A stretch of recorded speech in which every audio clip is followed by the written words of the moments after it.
All right, so today I'm with an athlete, Sixto Bustos. He will be our new nose guard for the fall. And where are you from? Emporia, Kansas. Emporia, Kansas, baby. Emporia, born and raised. So my name is Coach Ryland, Coach Rilo, Coach Miller.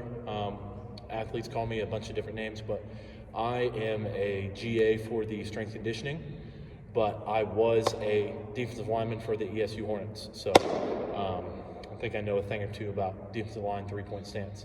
And that's what I'm going to be teaching here today with my dog Sixto.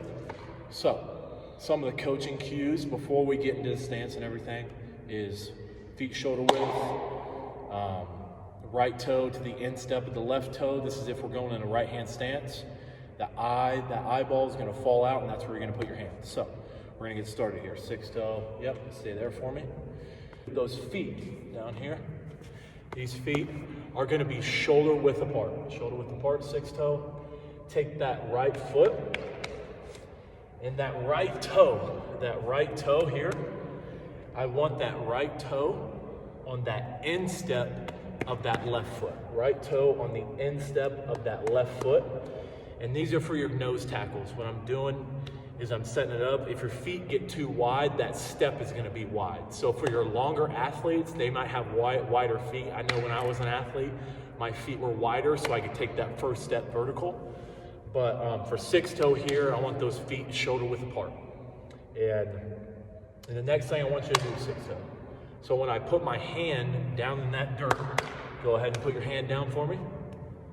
Get on the flat of your hand. So see how Sixto's hand is flat here on the ground? That is something I don't want. I want you to be on those fingers ready to strike. All right, Sixto, you can relax. So when I'm going down, I want my feet shoulder width apart, toe on that instep of that left foot. And when I go down to put my hand down in that dirt, what I want it to be like my right eyeball falls out of my head, and that's where I want to put my hand. That right eyeball falls out of that head. Good, Sixto. And he's up on those fingers. And this offhand, see how he has it up? He's ready to strike. That offhand is hanging low by the ground. I know some guys teach it there, but how we teach it here at ESU, that hand is up, ready to strike. That elbow is not resting on that left leg, but he's ready to strike. And that back, as you guys can see, that back for Sixto is flat. So when he fires out, go ahead and fire out for me. Good.